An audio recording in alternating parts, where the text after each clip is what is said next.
La Mesa Nacional de Un Solo Uruguay recibió el sábado en San José al presidente del Frente Amplio, Fernando Pereira, y una delegación de dirigentes de primera línea de la coalición de izquierdas que venían realizando esta gira por el departamento como parte de la movida en todo el territorio nacional destinada a fortalecer la presencia de la oposición en el interior.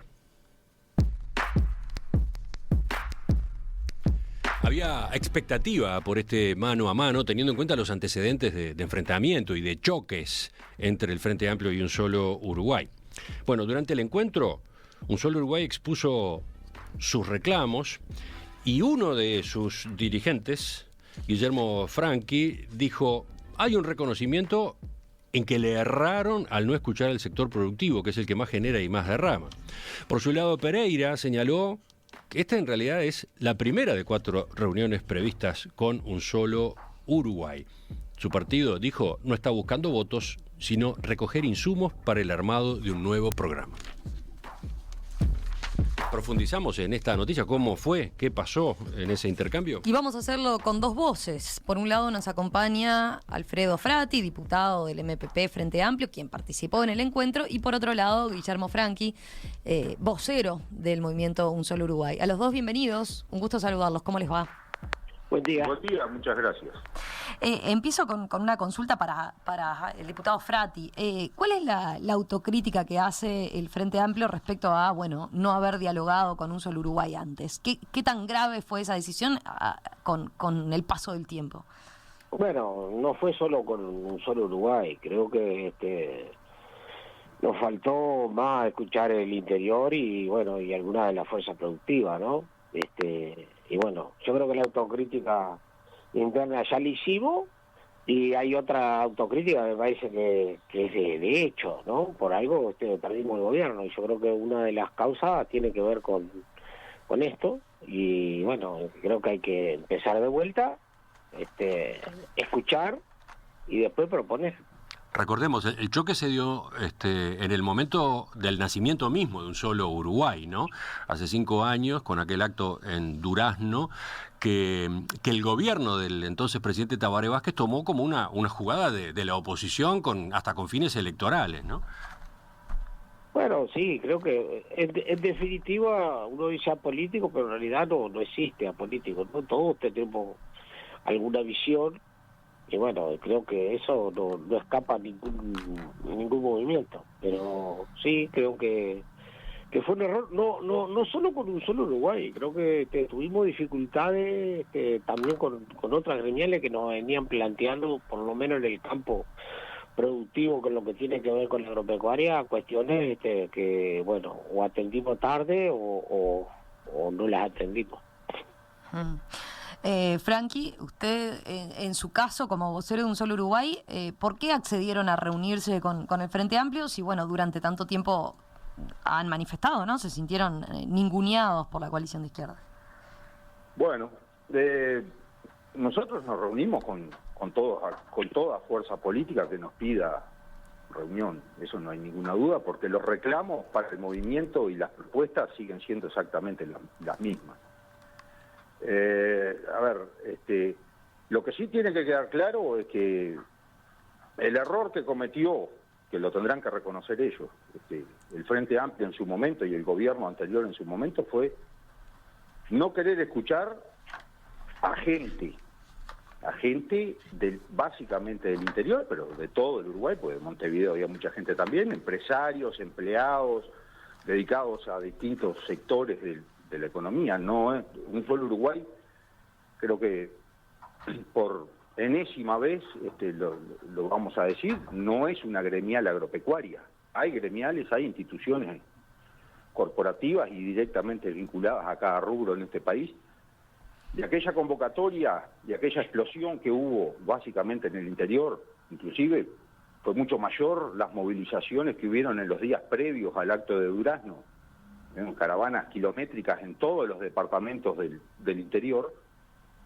Fue la expresión de un país que prácticamente estaba siendo olvidado, prácticamente estaba siendo diezmado en sus posibilidades de desarrollo, y eso fue lo que explotó Eso fue lo que logró que la gente se autoconvocara en aquellas movilizaciones. Obviamente que el gobierno de turno en aquel momento no lo quiso entender. Como ustedes decían recién, esto se tildó enseguida no de político o apolítico, pero sí enseguida saltó como que esto era la oposición política partidaria expresándose, moviéndose en un error absoluto de interpretación de qué era lo que estaba pasando. Entonces, que ahora el Frente quiera escuchar lo que pasó hace 4 años atrás y por qué se movilizó tanta gente, a nosotros nos parece bien, pero no nos cambia en nada lo que ya pasó. Eso hay que dejarlo bien claro.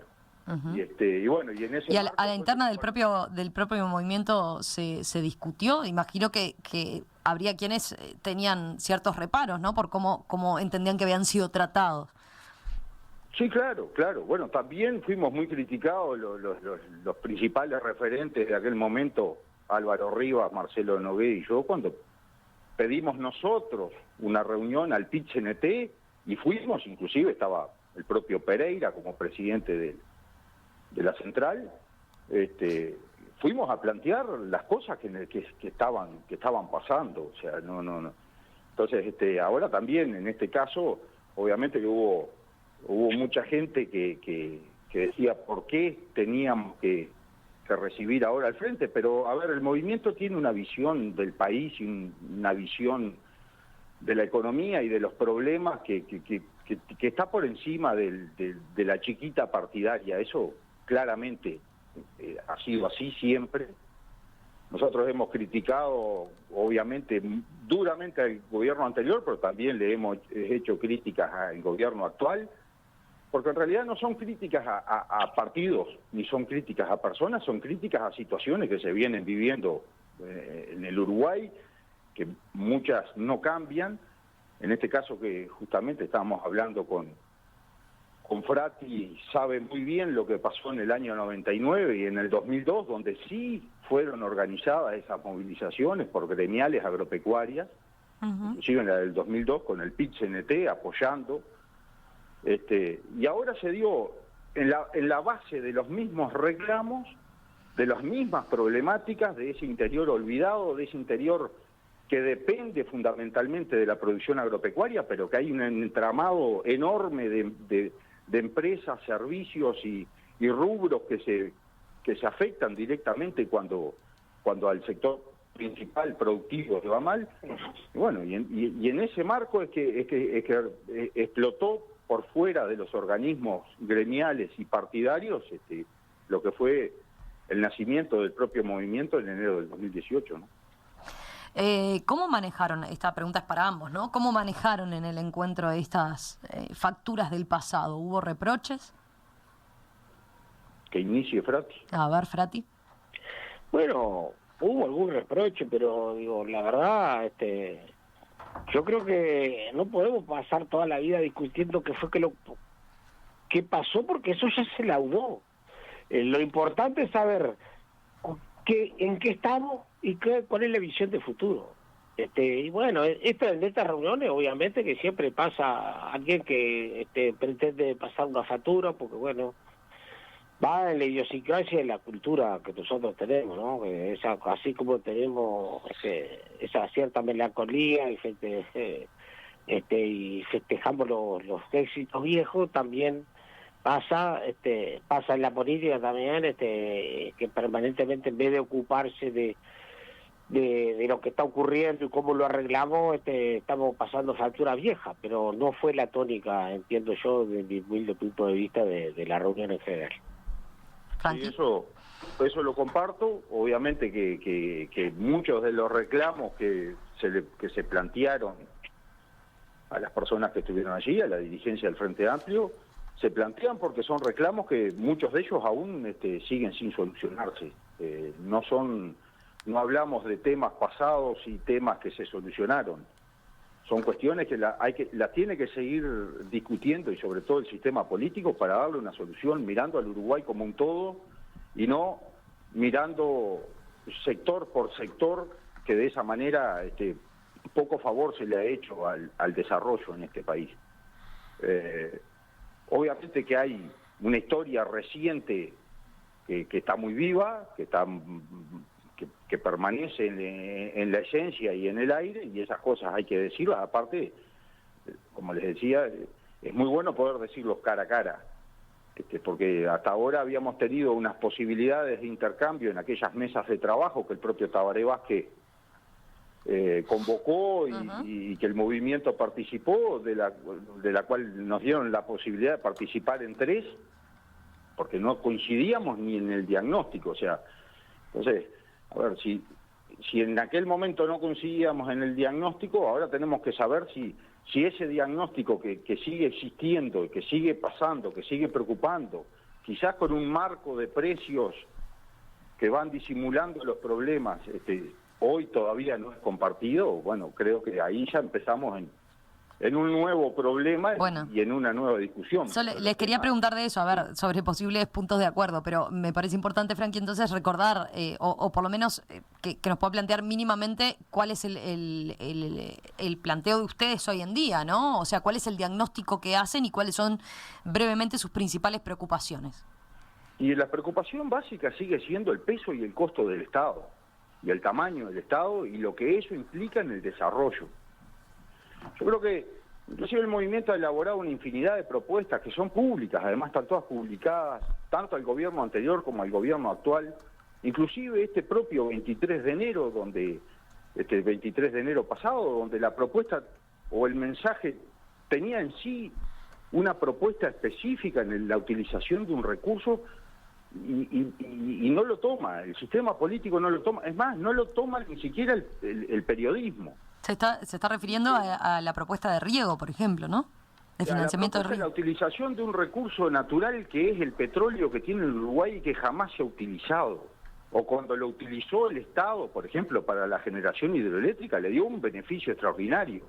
Ahora, para la producción y el beneficio que eso puede tener, nadie lo discute. Es más, la discusión inclusive a nivel periodístico se basó en la crítica que hacía el movimiento, y mal enfocada todavía, como que el movimiento estuviese reclamando que se le restaran las retribuciones o los beneficios tributarios que tienen las grandes empresas, cuando en realidad lo que está pidiendo, lo que pedimos ahí es que se amplíe al resto de las empresas que mayoritariamente son pequeñas y medianas y que hoy no cuentan con el beneficio para acceder, por ejemplo, a esos beneficios tributarios en la inversión.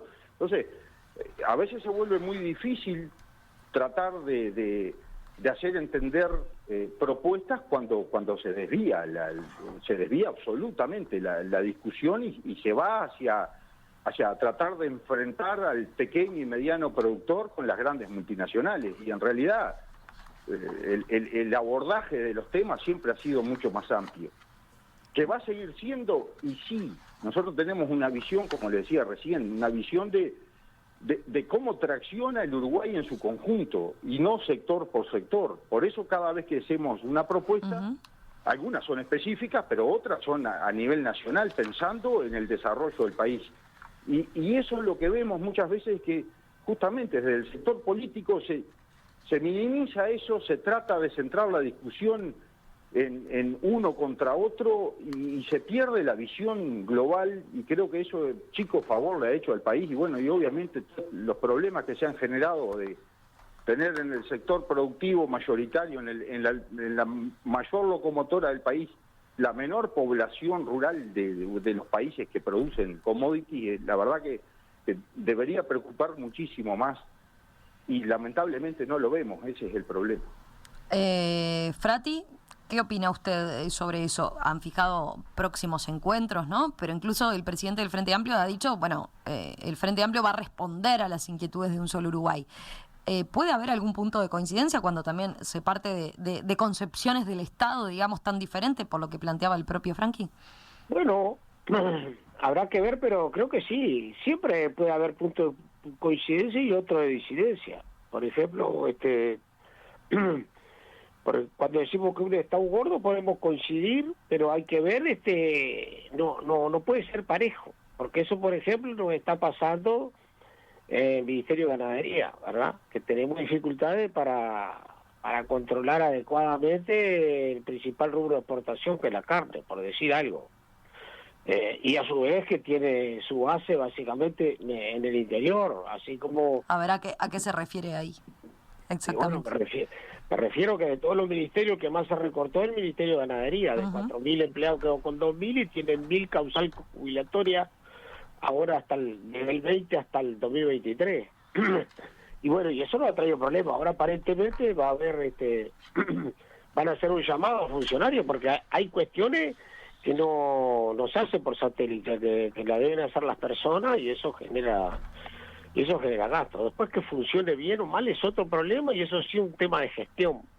Pero hay cosas, a veces cuando entramos en esto, de la chique, bueno, yo creo que en salud pública, bueno, usted sabe, nosotros hemos hecho una propuesta de los médicos en el interior de ciudades pequeñas. Eso genera derogaciones. Bueno, pues yo estoy de acuerdo con eso, que haya que tener más médicos en ACE. Pero bueno, y en otras cosas, pues, claramente podemos coincidir. Yo creo que por hablar de cosas presentes, a mí me da la impresión, pienso yo, que aquello que propusimos de tratar de regular la forestación en macizo, yo creo que hay mucha gente vinculada en Solo Uruguay que está de acuerdo. No tuvimos mucho apoyo público, pero me parece que esto es una realidad. Hay actividades que desde mi humilde punto de vista le hicieron bien al país, pero que después de determinado tiempo hay que regular y tratar de mejorar las inequidades que existen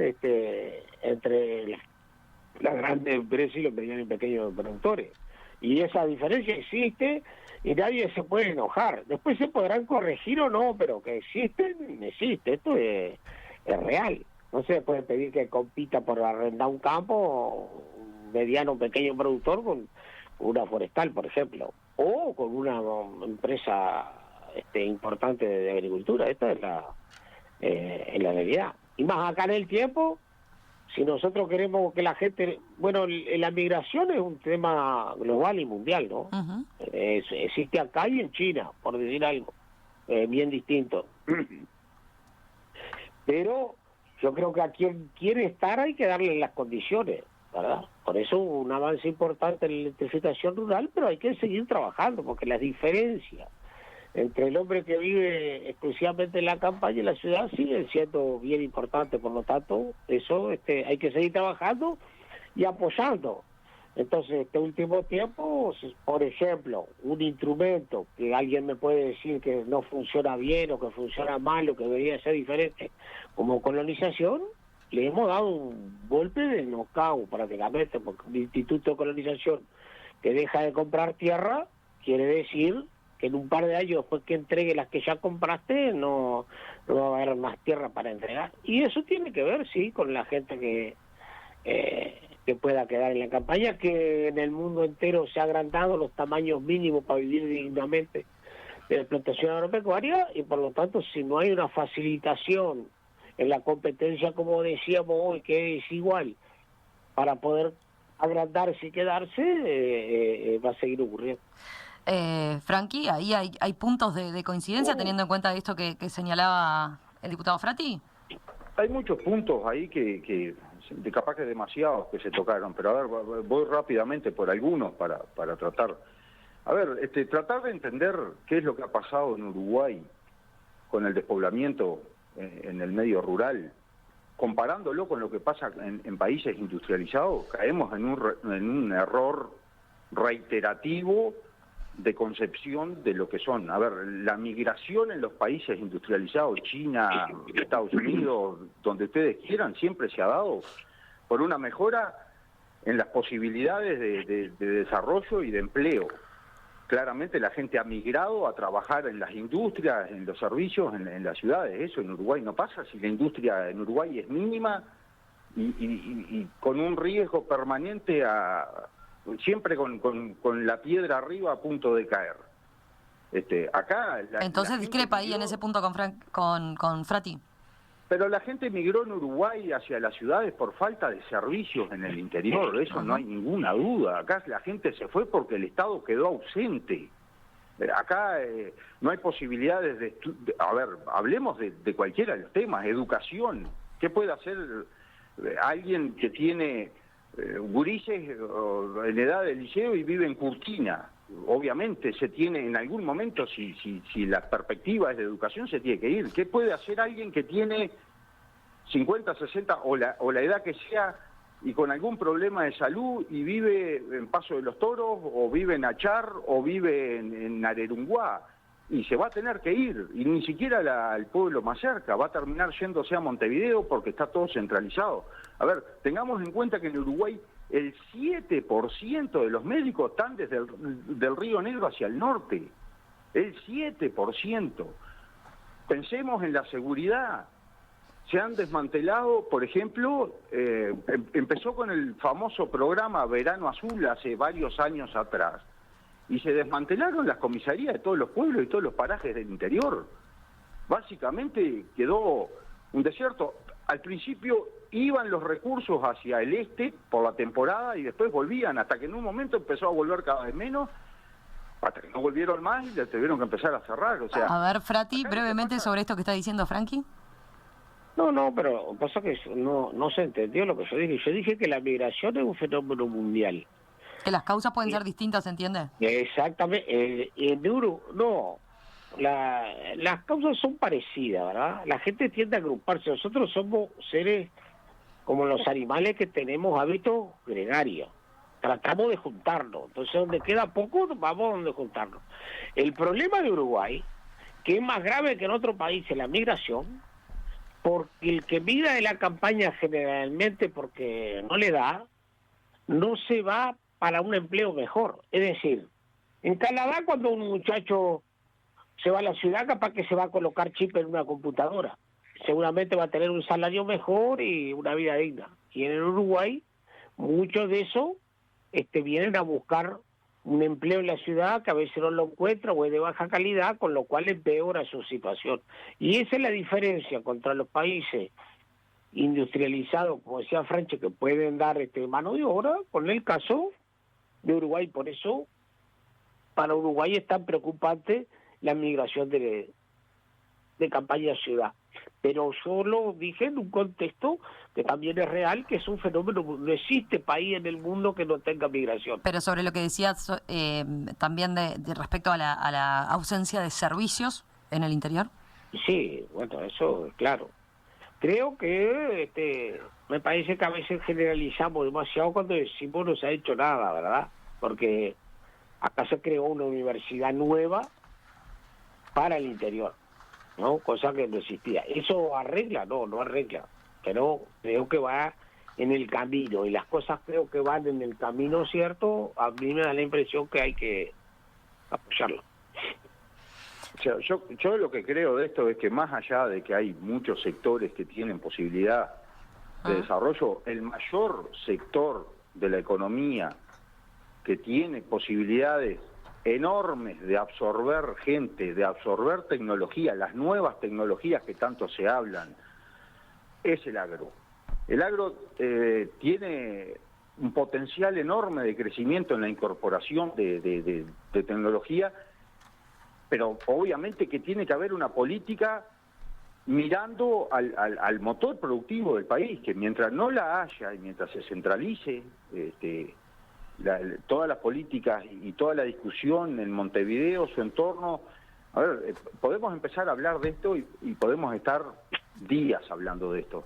¿Por qué la Facultad de Agronomía, por ejemplo, algo que prepara gente mayoritariamente para que vuelvan al interior, para que vengan a trabajar al interior, tiene que estar en Montevideo? O la de veterinaria.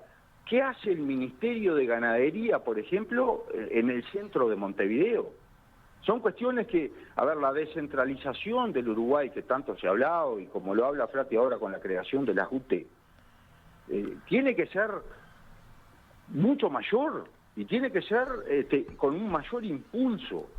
Yo, a ver, lo que quiero decir es, imagínese el Ministerio de Ganadería en Flores, en Trinidad, con esa enorme cantidad de recursos que maneja y puestos de trabajo, generando movimiento en una ciudad, en un departamento que claramente lo único que puede hacer es potenciarlo en su desarrollo. Pero acá tenemos absolutamente todo el Uruguay, todos los servicios del Estado centralizados en Montevideo, y el interior es clase B, porque hasta la infraestructura es desastrosa, la caminería, las rutas, todo es falta, y sin embargo, y esto hay que decirlo, yo pago exactamente el mismo IVA por el kilo de yerba que paga usted en Montevideo. Ahora, si pagamos absolutamente los mismos recursos, los mismos tributos, por lo menos distribuyamos mejor en el territorio los beneficios que esos tributos supuestamente deben generar, que es el gran faltante. Hay un potencial enorme, hay un potencial de generar inclusive pleno empleo en este país, aunque parezca una utopía lo que estoy diciendo, y está en el interior. Y esta reactivación que ahora se dio a través de los precios internacionales de los productos que Uruguay vende al exterior, lo demuestra, porque las cifras están arriba de la mesa. 9 de cada 10 empleos que se generaron ahora a partir de que se terminó la pandemia han sido en el interior del país. Ahora, tenemos un problema gigantesco arriba, una película que la vivimos hace muy poco, que es lo que controla Uruguay y lo que no controla Uruguay.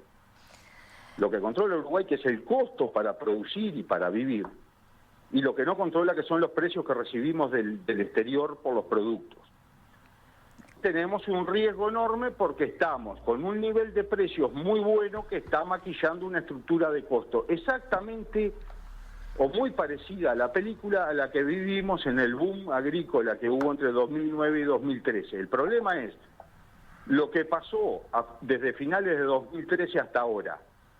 Estamos a punto de repetir una historia que dejó a decenas de miles de personas sin trabajo y el cierre de miles de empresas en todo el Uruguay. Lo tenemos ahí otra vez como una amenaza gigante arriba nuestro, y es el alerta que hemos estado poniendo permanentemente. Guillermo Franchi, vocero de Un Solo Uruguay, diputado Alfredo Frati del Frente Amplio, quien participó en el encuentro que tuvieron en conjunto. Gracias, tenemos hoy poco tiempo, volvemos a retomar en cualquier momento, porque ustedes tenían incluso otros compromisos, así que queda el tema planteado, volvemos en cualquier momento. Muchas gracias. Con mucho gusto.